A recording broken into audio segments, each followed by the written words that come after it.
Voilà, donc bonjour à tous. Merci d'être si nombreux à vous connecter à ce webinaire donc sur comment optimiser graphiquement vos rapports d'études avec DataViv. Alors, je suis Thomas Le Forestier, je suis un utilisateur avancé, on va dire, de la solution. J'ai eu l'occasion d'essayer de faire des rapports les plus graphiques possibles dernièrement.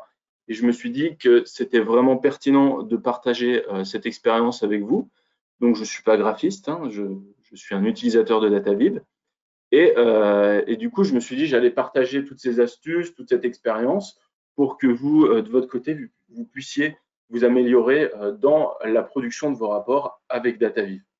Voilà, donc cet outil DataViv, il est vraiment c'est vraiment agréable de l'utiliser puisqu'on arrive à faire des choses qui sont vraiment avancées. Il suffit d'avoir compris quelques petites astuces pour aller vraiment loin dans la personnalisation. Donc, c'est vraiment l'objet de cette présentation aujourd'hui. Donc, avant de dire comment le faire, on va dire, je voulais vous expliquer pourquoi. Pourquoi faire vos rapports graphiquement dans DataViv et pas dans PowerPoint. Alors, PowerPoint, c'est parfait, c'est super, sauf que PowerPoint n'est pas connecté à vos données. Donc, pour rappel, DataViv, ceux qui ne connaissent pas, parmi les personnes qui m'écoutent, DataViv, c'est une solution qui permet d'importer des données d'études ou de connecter ces enquêtes qu'on fait avec Sphinx dans DataViv directement. Donc, cet outil de production de rapports et d'analyse, si on fait un maximum d'efforts pour qu'il soit joli dans DataViv, vous allez gagner un temps précieux et puisque quand vous allez avoir fait votre rapport, vous allez d'une part pouvoir l'exporter dans PowerPoint, peut-être optimiser encore certaines choses pour vos présentations, vous allez pouvoir l'imprimer et vous allez pouvoir le partager en ligne. Donc ce rapport, vu qu'il est connecté à vos données, il va être filtrable. Donc il ne faut pas dupliquer et refaire toute la mise en page. On a juste à filtrer ces données et on va avoir un second rapport filtré sur une tranche de la population étudiée. Et à nouveau, on va pouvoir l'exporter, l'imprimer, le partager en ligne. On va pouvoir aussi l'actualiser, c'est-à-dire que j'ai des nouvelles données qui arrivent dans ma base de données, et bien mon rapport, il évolue. Je n'ai pas à re-exporter, remettre en page, donc j'ai juste mon rapport qui évolue au fil du temps. La même chose si vous avez l'année 1, l'année 2, la vague 1, la vague 2, et bien du coup, vous allez avoir un rapport qui comprend toutes ces vagues, vous allez pouvoir du coup le filtrer, etc. Donc il va être actualisable. Il va être déclinable, c'est-à-dire qu'une fois qu'on a fait des efforts de mise en page, on n'est à pas grand-chose en changeant la taille de la page, etc., de faire un dashboard qui va être du coup plus adapté à des mesures barométriques, donc de la satisfaction, par exemple, de n'importe quel type d'étude. Et du coup, vous allez avoir fait le travail une fois et quasiment fait le travail de mise en page pour le dashboard. On verra ça ensuite. Et réutilisable parce que là, vous avez une étude A, demain, vous avez une étude B. Vous allez pouvoir aller chercher le template, donc la mise en page que vous aviez fait dans la première étude. Donc, c'est un gain de temps considérable que de faire votre mise en page dans DataViv, puis après de l'exporter. Donc là, on va attaquer directement la présentation. L'objectif, là, j'ai simulé un cas. Donc, j'ai fait rapidement ce logo hein, avec du bleu, du jaune et puis cette couleur-là donc pour une compagnie imaginaire. Donc, je quitte ma présentation et je vous montre. Donc ça, c'est le logo. Donc voilà, qui dit mise en page, dit s'adapter aussi à la charte graphique du client, du destinataire, du rapport, du lecteur. Donc première astuce, elle va se passer ailleurs que dans Sphinx, puisque je voulais, première astuce, vous partager cette astuce d'utiliser un logiciel qui est gratuit qui s'appelle Just Color Picker et qui permet d'aller prendre les codes couleurs du logo, par exemple. Voilà. Donc là, j'ai mes trois couleurs qui vont être, disons, les trois couleurs principales de mon rapport. Donc j'ai là les codes, j'ai plus qu'à copier là, à cliquer là pour copier le code. Donc, c'est vraiment un outil que je garde toujours à portée de main. Comme ça, je gagne beaucoup de temps pour copier-coller les codes. C'est très pratique. Donc là, c'est un peu facile parce qu'il y a 3 couleurs, donc ça va déjà être suffisant pour nourrir toute la palette graphique que je vais utiliser dans mon rapport. Mais si vous n'aviez pas cette option, si vous aviez une couleur, par exemple un logo qui n'aurait qu'une couleur, vous pouvez utiliser des outils comme Color d'Adobe, Adobe Color. Donc c'est gratuit aussi, vous pouvez vous connecter. Et du coup, vous allez pouvoir, par exemple, importer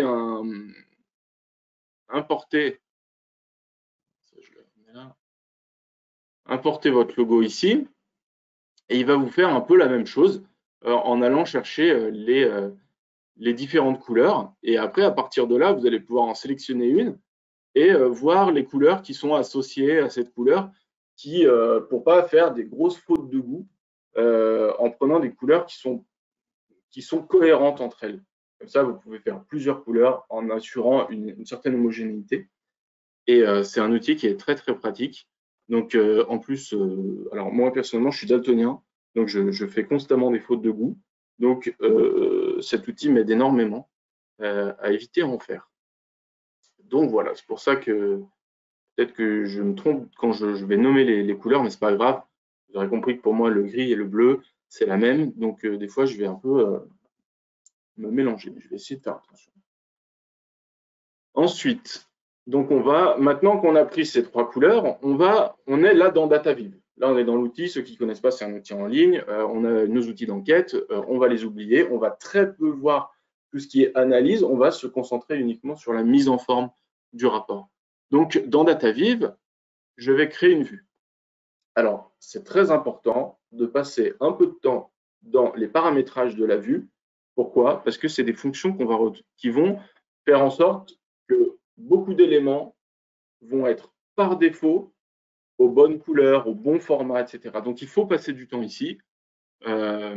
C'est très important. Donc, on va l'appeler rapport live. Voilà. Du coup, je ne m'arrête pas sur les options de calcul.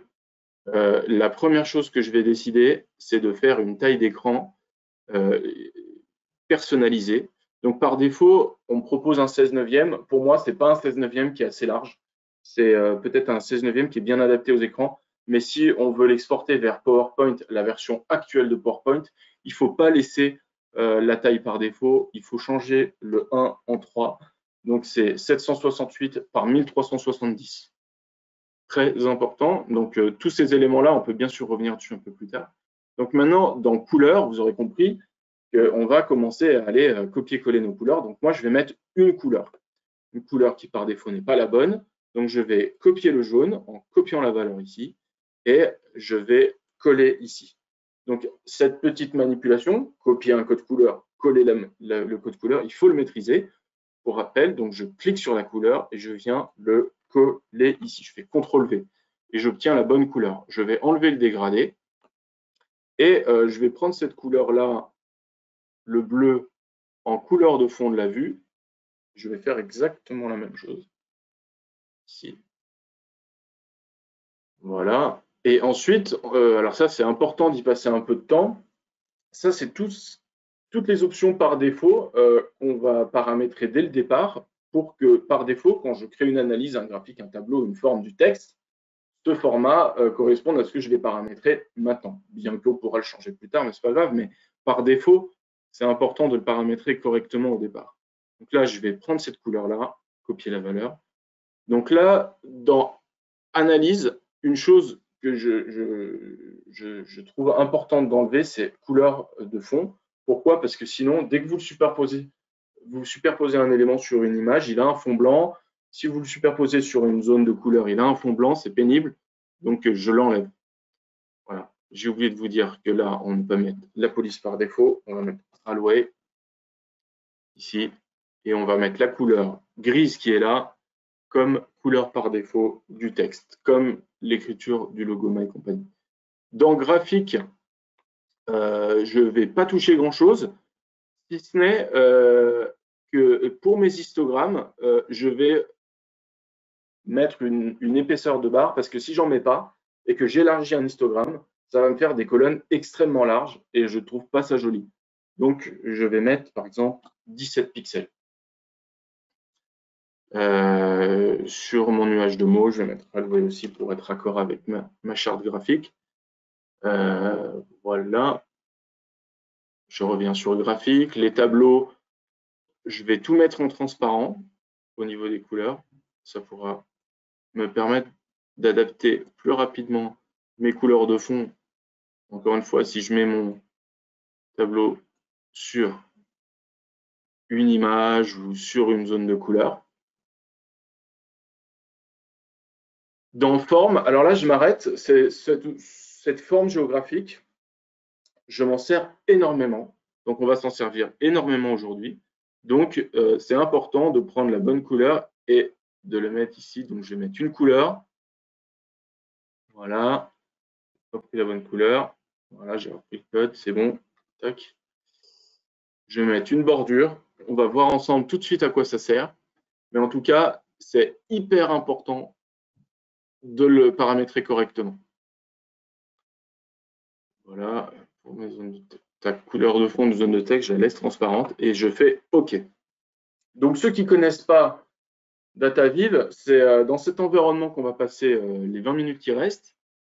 C'est ici la liste des variables, ici notre zone de travail, ici une zone de filtre et ici les options de chaque graphique. Et ici, avec le plus, c'est là où on va ajouter des éléments dans la page. On va surtout aujourd'hui utiliser les trois derniers qui sont le texte, les images et les formes géographiques. Donc, premièrement, on va, dans un premier temps, faire notre première page du rapport qui va être notre page de garde. On va l'utiliser d'ailleurs pour voir certaines fonctions qu'on retrouvera à chaque fois. Donc, c'est très important de bien se concentrer sur cette première page parce qu'elle illustre, enfin, je vais montrer comment fonctionne un certain nombre d'options et je reviendrai plus dessus après. Donc, dans forme, alors petite parenthèse, il y aura un replay. Donc, si vous prenez des notes, il y aura le replay, vous pourrez faire pause, etc. Et à la fin du webinaire aussi, je vais vous envoyer tous les liens qu'on aura fait aujourd'hui via le module de chat. Donc, normalement, vous devriez ne rien perdre de ce qu'on se dit aujourd'hui. Alors, premièrement, dans ma page de garde, je vais ajouter une forme géographique. Donc, quand j'ajoute une forme géographique, vous vous rappelez, c'est les couleurs qu'on avait paramétrées. Je vais la prendre là, et puis je la mets où je veux et je la positionne où je veux. Ensuite, donc je la mets là, j'y touche plus. Ensuite, je vais faire insertion, image. Insertion, image. Alors, j'ai toute une banque d'images, mais moi, je vais importer une image depuis un fichier que j'ai. Alors, petit topo sur les images. Si vos images, elles ont des bords droits, comme c'est mon cas ici, c'est mieux de les enregistrer en JPEG parce qu'elles prendront moins de place. Et comme il y a une limite quand on importe dans DataViv des images, vous aurez plus de chances, enfin, disons que vous allez respecter, avec du JPEG, vous aurez plus de chances de respecter les limites. Donc, je vais prendre ce monsieur qui a l'air très content et je vais l'intégrer là. Alors, comme il a l'air de revenir de confinement, je vais le remettre dans sa taille normale. Ok, je le mets à droite. Et alors, pour coller au maximum avec notre charte graphique, qui est le bleu et le jaune, je vais ajouter un filtre à cette image pour avoir une image, mais en même temps qu'elle soit dans la charte graphique, dans la couleur du logo de mon client. Donc là, je vais faire forme géographique. Donc par défaut, vous savez qu'elle est jaune, c'est pas ce que je veux. Donc là, je vais aller copier cette couleur et je ne vais pas mettre de bordure. Et dans la couleur, je vais mettre mon fameux bleu ici. Et pour que on aperçoive mon monsieur derrière, je vais utiliser cette bande ici, ce curseur qui me permet de gérer la transparence. Cette astuce-là de gérer la transparence, elle est ultra utile puisqu'on va la retrouver tout au long de la présentation aujourd'hui. Donc, vous voyez, elle est transparente. Donc, j'ai une image qui est un petit peu, qui est vraiment dans le ton du logo et ça me permet de voir l'image. Alors, petite astuce, c'est mieux de mettre une image en noir et blanc, puisqu'il n'y aura pas de conflit de couleur entre mon filtre et la couleur de l'image. Donc voilà, et si vous galérez avec le filtre qui est en dessous de l'image plutôt qu'au-dessus, il faut, en cliquant sur clic droit, vous avez ici organisé mettre au premier plan. Donc il faut vraiment maîtriser cette fonction pour pouvoir mettre les éléments au-dessus, en dessous, en fonction de ce que vous voulez faire. Donc maintenant, je vais faire insertion, image, et je vais mettre le logo de mon client et je vais le faire chevaucher ici. Voilà, je vais le mettre entre les deux. Maintenant, je vais mettre en plus à nouveau la forme géographique. Comme je vous disais, c'est quelque chose que j'utilise énormément. Donc là, je vais mettre en couleur. Je vais pas mettre de couleur. Je vais mettre un liseré blanc avec 2 pixels d'épaisseur et je vais le mettre ici pour structurer un petit peu ma page. C'est rien de plus que pour faire joli. Et je vais remettre en premier plan mon logo puisqu'il était arrivé derrière mon liseré. Donc, sur cette page, maintenant, je vais ajouter une zone de texte. Donc, je vais aller sur texte et ici, je vais écrire le titre de mon rapport. Titre du rapport. Voilà, puisqu'on est vraiment dans un exemple, donc je n'ai pas un titre à vous donner spécifique. Donc, je vais le mettre en Railway ici et je vais le mettre le plus grand possible. Et je vais le mettre ici en blanc. Et pour moi, il n'est encore pas assez gros. Donc, j'appuie sur le plus ici et je le mets comme ça. Si dans mon titre, j'avais un mot que je voulais mettre en avant, on peut sélectionner qu'une partie et le mettre en grand. Alors ensuite, je vais ajouter, là, je voudrais mettre l'année, puisqu'on va dire que c'est un rapport sur l'année 2020. Donc, je vais faire copier-coller avec le raccourci clavier, puisqu'il est infiniment plus pratique de dupliquer des éléments plutôt que de repartir de zéro. Donc, c'est beaucoup plus facile de faire comme ça. Donc là, je vais mettre 2020, celui-là, et encore une fois, je vais le mettre beaucoup, beaucoup, beaucoup plus gros. Voilà. Et alors, je pourrais le mettre là à droite. Ici. Mais moi, je préfère le mettre en bas à gauche. Ici. Voilà, c'était pour vous montrer aussi la fonction qui permet de mettre verticalement, enfin d'orienter une zone. Donc voilà, on a notre première page de rapport. Ça nous a servi à voir certains éléments graphiques. Donc maintenant, je vais ajouter une page. Donc dans ma page, là, comme on commence le rapport, on va mettre des éléments qu'on va vouloir retrouver à chaque page. En l'occurrence, le numéro de la page et peut-être le logo du client. Donc je vais faire plus, zone de texte, et là je vais mettre page. J'écris page, et là dans légende automatique, je vais mettre légende page. Ça va me mettre automatiquement le numéro de la page à chaque page de mon rapport. Donc là, je vais l'écrire en blanc. Je vais prendre cette couleur. Je vais mettre le fond ici en bleu. Voilà.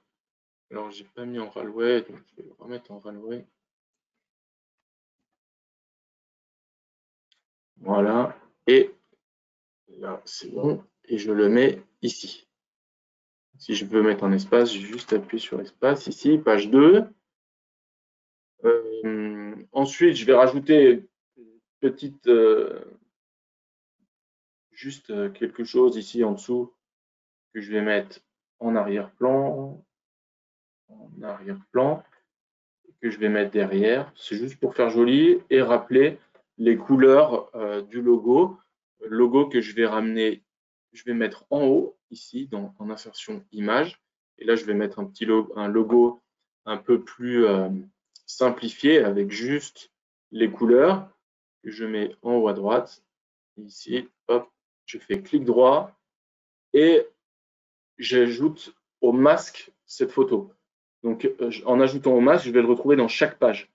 Donc là, je vais faire la même chose ici pour les deux éléments. Comme ça, si j'ajoute une page, voilà, automatiquement, je retrouve ce que je viens de faire.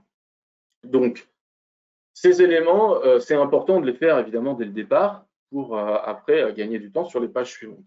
Donc maintenant, on va sortir de ce rapport. Pourquoi? Parce que pour aller plus vite et vous montrer des choses, j'ai un peu préparé ce qu'on allait voir aujourd'hui, forcément. Donc, on retrouve ce que j'ai fait. Et maintenant, je vais vous montrer la page 3. Donc, on retrouve exactement ce qu'on a fait ensemble. Ici, alors, la page 3, que j'appelle modèle, alors ça, c'est ma manière de fonctionner. On n'est pas obligé de faire comme ça. Mais moi, j'aime bien avoir une page dans laquelle je mets un peu en vrac tous mes éléments graphiques pour, d'une part, tester et puis, d'autre part, après, récupérer ce que j'ai fait là pour les dupliquer dans mes pages pour gagner du temps. Pourquoi? Parce que une fois qu'on a mis en page, donc ce graphique par exemple, ce deux graphiques-là que j'ai mis en page, il n'y a pas de fond, j'ai enlevé les axes, j'ai mis en blanc mes valeurs. Donc ça, j'ai un peu travaillé dessus pour que ça colle et je me suis rendu compte que c'était visible avec un fond jaune. Idem là, j'ai testé avec un fond bleu. Mes zones de lecture, enfin mes notes de lecture avec mon texte, bon, voilà, j'ai testé de cette couleur, j'ai testé en blanc avec un fond bleu. Donc tous ces éléments, je les teste ici, comme ça après je les dupliquerai plus tard. Donc pour récupérer la mise en forme de ce graphique-là, eh bien c'est extrêmement simple. Donc si par exemple j'avais, je copie-colle, on pourrait faire clic droit copier-coller, j'ai là mon graphique. Si je veux récupérer cette mise en forme en changeant de variable, j'appuie sur le petit stylo là, et là j'ai la liste de toutes mes variables. Donc là je vais prendre par exemple sexe, et je retrouve ici la même mise en page pour une autre variable. Donc vous gagnez beaucoup de temps à recopier votre variable et à changer la variable qu'il y a dans le graphique, plutôt que de reparamétrer tous les éléments. Voilà. Au même titre que si j'avais voulu récupérer, donc là je refais la même chose, où est-ce qu'il est, voilà. Ici, je peux aussi utiliser la fonction clic droit, copier le format et coller le format. Voilà, de cette manière, j'ai recopié ce que j'ai fait là, ici. Donc, de cette manière-là, on gagne beaucoup, beaucoup, beaucoup de temps. Donc, c'est ma manière de fonctionner. Alors, évidemment, je vais la supprimer, cette page après, mais je vais la laisser là parce que je vous communiquerai le lien, ça vous donnera des idées. Donc, voilà, maintenant, maintenant qu'on a fait ça, on va aller dans chaque page. Donc, j'ai préparé quelques pages à vous montrer. Donc, dans cette nouvelle page, c'est une façon de présenter, par exemple, une note moyenne de satisfaction pour une catégorie d'âge en mettant des images. Voilà. Alors, là, j'ai mon filtre. J'ai un deuxième filtre. C'est des images. Enfin, c'est des formes graphique, comme on avait vu dès le départ. J'ai ma zone de texte, je vais la mettre là, elle est fond transparent, écrit en gris. Le titre de la page, je le mets là. Là, j'ai mes indicateurs. Okay. Voilà. Et j'ai ici ma petite famille et ici des personnes âgées. Le titre de la note de lecture, je le mets là. Et là, j'ai ce petit liseré qui me permet de faire un rappel des couleurs de mon client. Donc, cet indicateur-là de satisfaction, alors je l'ai appelé NPS, c'est pas vraiment NPS, c'est la note moyenne de satisfaction sur 10. Donc, il est très simple à obtenir, c'est la note ici. J'utilise ensuite cette fonction-là, je le mets en blanc et dans Analyse, je mets une couleur de fond.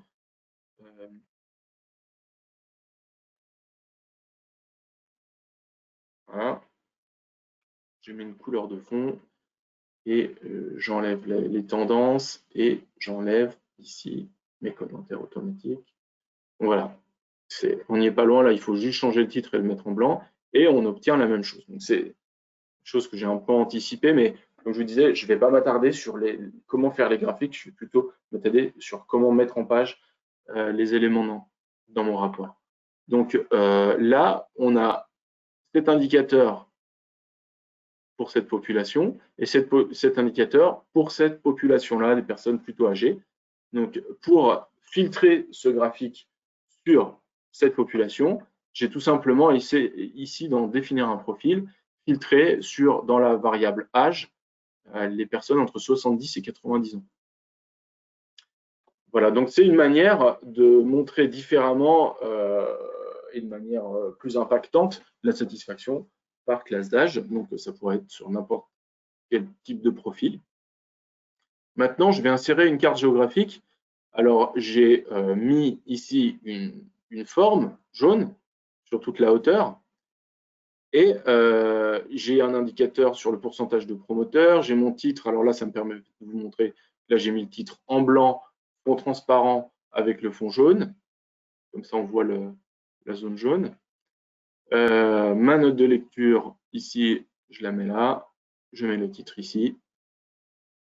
Et alors, j'ai anticipé. Je vais aller prendre la couleur de la forme. On va comprendre pourquoi. Alors maintenant, je vais insérer une carte. Donc là, j'ai le code postal, donc ça va me générer ma carte. Ensuite, je vais croiser avec la satisfaction. Donc là, j'ai ma carte de France de la satisfaction par région. Et là, dans Analyse, je vais mettre une couleur de fond. Donc de cette manière, on a en superposition, ça, je vais la mettre un peu plus grande. Voilà, ici, comme ça. Alors, en faisant comme ça, on voit notre carte, ça fait un rappel comme s'il y avait une sorte de relief avec cette couleur qu'on retrouvait là. On pourrait faire aussi un peu différemment en chevauchant la carte sur le graphique, ici, ce qui donne aussi un effet un peu de relief grâce à la superposition qui met bien en avant le graphique. Alors, ça me permet de vous montrer, comme je vous disais plus tard, qu'on peut, comme ce rapport, on va pouvoir l'exporter, mais aussi le consulter en ligne. On va donner une fonction à cette carte, c'est-à-dire que là, je vais aller dans Scénario et je vais dire filtrer les analyses, cet indicateur, et maintenant, mes lecteurs, quand je vais partager le lien de ce rapport en ligne, ils pourront cliquer sur une zone et ils verront du coup la satisfaction, le pourcentage de promoteurs par zone, par région. Donc voilà, on est déjà un petit peu dans le commencement d'un dashboard, mais disons que c'est plutôt pour donner vie à un rapport d'études qui pourrait être un petit peu fastidieux. Donc comme ça pousse les gens à le consulter en ligne. Nouvelle page. Alors là, pareil, j'ai mis mon image derrière, mon filtre avec la couleur bleue. Donc là, des fois, on a un problème, c'est que si l'image est trop contrastée, c'est-à-dire qu'il y a du blanc très blanc et du noir très noir, on ne voit pas trop, on ne sait jamais trop quelle couleur utiliser dans le fond. C'est pas si on met le texte en blanc, il ne va pas être visible sur les parties noires, inversement, pardon, sur les zones blanches. Et si on écrit en noir, ça ne va pas être visible sur les parties noires. Donc, c'est pour ça que dans ce cas-là, j'utilise une forme graphique que je mets derrière et que je mets en blanc et que je mets transparente, ce qui me permet de voir l'image derrière et juste d'avoir ce qu'il faut pour bien pouvoir lire ma zone de texte ici. Donc, en plus, le blanc se mêle avec toutes les couleurs, donc c'est vraiment parfait. Donc, j'en profite aussi pour vous montrer un tableau. Donc, ce tableau qui est un tableau croisé entre les détracteurs, les promoteurs, les neutres en fonction du sexe et comment les gens ont contacté notre client. Donc, là, pour changer un petit peu des titres à lire, il faut savoir que moins il y a de texte, plus on vous lira. Donc, c'est avec cette petite roulette-là, on édite. C'est très simple à faire. On a ici les titres des colonnes et des lignes. Et en face de chacune d'entre elles, en face de chacun d'entre elles, pardon, on a un picto. Donc ce picto, je l'ai déjà fait avant pour ne pas passer trop de temps, mais c'est extrêmement simple. On clique là et on voit ici la base de tous les pictos qui est proposé. Il y en a énormément. Et du coup, on n'a plus qu'à cliquer sur le picto pour remplacer la modalité, le titre, par l'image. Donc on va même mettre que de l'image. Comme ça, c'est encore plus épuré. Et moi, plus c'est épuré, plus je trouve ça joli. Donc comme ça, on est vraiment sur quelque chose de plus synthétique. Donc là, on a vu que le titre de la page, il était donc là pour cette fois en gros, en blanc. Moi, j'ai pas de pitié à mettre des choses très grandes. Je trouve ça plutôt bien. Donc il faut, enfin, je trouve que c'est pas mal.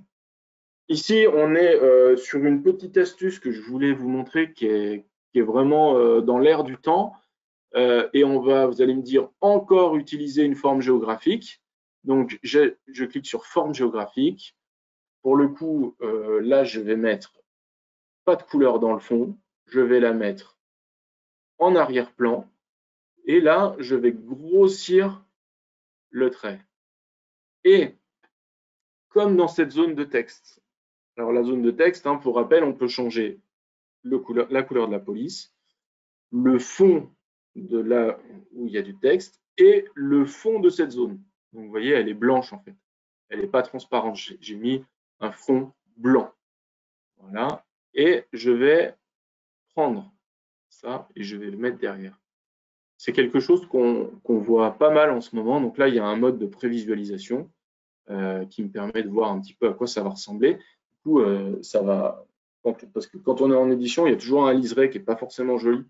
Donc là, ça permet de bien s'en rendre compte. Donc, c'est une façon de présenter. Ça permet de rappeler les couleurs du client, du destinataire du rapport. Et là, du coup, j'avais mis un histogramme extrêmement simple. J'ai enlevé les axes. Ici, j'ai enlevé les axes. J'ai mis uniquement la satisfaction croisée avec la CSP. Voilà pour cette page. On arrive ici sur une autre page. Donc là aussi, je vais faire quelque chose de très épuré avec les thèmes. Donc là, j'ai fait une analyse textuelle, j'ai identifié les thèmes d'une question texte. Je vais la croiser avec promoteur détracteur neutre et je vais cliquer sur AFC ici et j'obtiens mon AFC. Donc là, je vais la mettre ici et c'est l'occasion pour moi de vous montrer qu'on peut aussi faire chevaucher une zone de texte. Là, en mettant ma zone de lecture, ça me permet de vous montrer qu'on peut aussi intégrer des lignes, ici en forme ligne, et on le met un petit peu à cheval entre les deux avec de la transparence sur le jaune également. Voilà. Comme ça, on voit le graphique, la question, l'image derrière. Donc là, j'ai tendance, moi, à enlever systématiquement les titres parce que j'estime que le titre va être présent ici. Donc, où là, on pourrait écrire un titre également. Page suivante. Alors là, je ne vous refais pas l'explication pour mettre l'image derrière avec un filtre dessus. Simplement, là, j'ai un histogramme blanc avec les thèmes abordés par mes clients. J'ai ici mon titre. Alors là, petite nouveauté, j'ai mis un titre avec la première lettre en blanc et je vais faire plonger cette lettre en blanc sur le jaune. Ça rappelle encore mon logo. Alors, les titres, j'ai varié alors ça peut paraître un peu dépareillé entre les pages, mais c'est pour vous montrer des alternatives. Et là, je vais mettre un nuage de mots. Donc, je vais prendre ma question texte, je la prends, je la pose. C'est hyper simple à faire. J'enlève mon tableau, je ne laisse que le graphique. Mon graphique correspond à mon nuage de mots. Et là, pour le coup, du coup, je vais mettre un fond blanc. Donc, je clique dessus. Dans Analyse, je vais mettre couleur de fond blanc. Et comme ça chevauche le blanc et que quand je serai en mode visualisation, je n'aurai pas ce liseré, ça va être un peu flottant. Donc, je mets une bordure grise, bleue. Voilà. Et je vais la mettre plus large. Ça permet de structurer un petit peu parce que sinon, c'est un peu trop, ça flotte, quoi. Et là, ça me permet aussi de vous dire que si les gens consultent votre rapport en ligne, vous pouvez utiliser ce graphique qui sont les thèmes abordés grâce à l'analyse lexicale. Dans Scénario, filtrer les analyses. Et là, je sélectionne le graphique qui va être filtré grâce à cet histogramme. Maintenant, je filtre en cliquant là uniquement les mots qui abordent le thème de l'accueil. On aurait pu mettre directement les verbatims. Là, on peut faire vraiment plein de choses. C'était pour vous montrer un petit peu ça. Ensuite, on a ici, alors je vais très vite parce que je vais dépasser un peu le temps. Là, j'ai simplement mis une image dans le fond, c'est New York. J'ai mis du jaune ici et j'ai mis un histogramme avec une note de lecture, c'est tout. Ici, dernière chose, là, on va dire que c'est notre dernière page pour remercier, etc. Ça me permet de vous montrer certaines fonctions. Donc là, j'ai mis le logo. Il faut savoir que derrière une image, on peut avoir des fonctions qui seraient par exemple naviguer vers un lien externe. Et là, j'ai mis l'adresse de notre site internet. On peut mettre aussi mail to deux points et le mail de quelqu'un. Ici, c'est le mien. Et les gens, ensuite, quand ils verront le rapport en ligne, ils pourront cliquer dessus et ça ouvrira directement un mail. Ici, consulter le rapport, c'est, admettons là, j'ai aussi la possibilité d'aller voir un autre rapport, une autre vue que j'ai fait l'année dernière ou précédemment, et je navigue vers une vue. Donc là, les gens vont cliquer là et vont arriver sur un autre rapport. Donc on est vraiment sur quelque chose d'interactif après.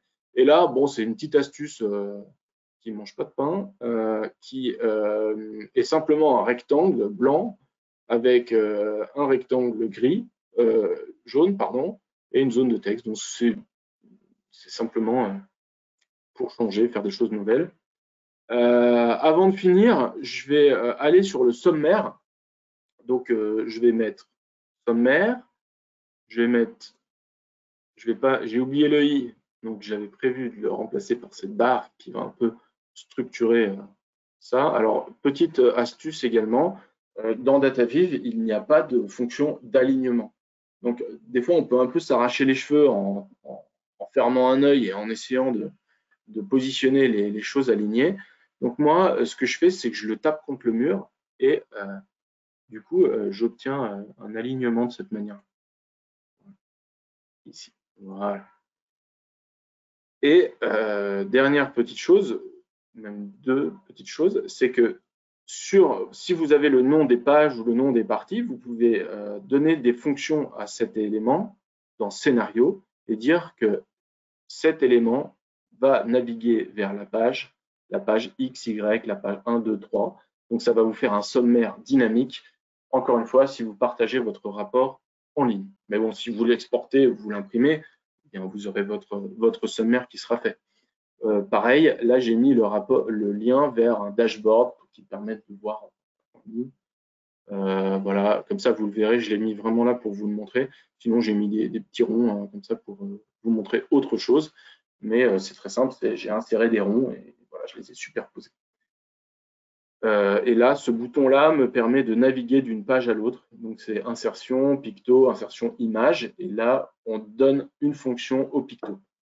Donc là, j'ai fini vraiment sur la construction de mon rapport. Donc, on a ici toutes les pages qu'on vient de faire. Voilà. On les voit ici sans les liserés, donc c'est quand même plus joli comme ça. Voilà. Voilà. Mais je vais vous envoyer le lien là dans 5 minutes quand je le mettrai dans le chat. Voilà, on a tout ici. Il faut savoir que, comme je disais, une fois que c'est fait, c'est très facile après de le décliner sous d'autres formes. Donc là, je l'ai anticipé. Et du coup, là, j'ai fait un rapport qui est plutôt un dashboard avec une page qui est très très haute et moins large. Et du coup, c'est un petit peu les mêmes techniques hein, avec une zone ici qui est avec superposition des graphiques, etc. Pareil, on peut mettre des filtres.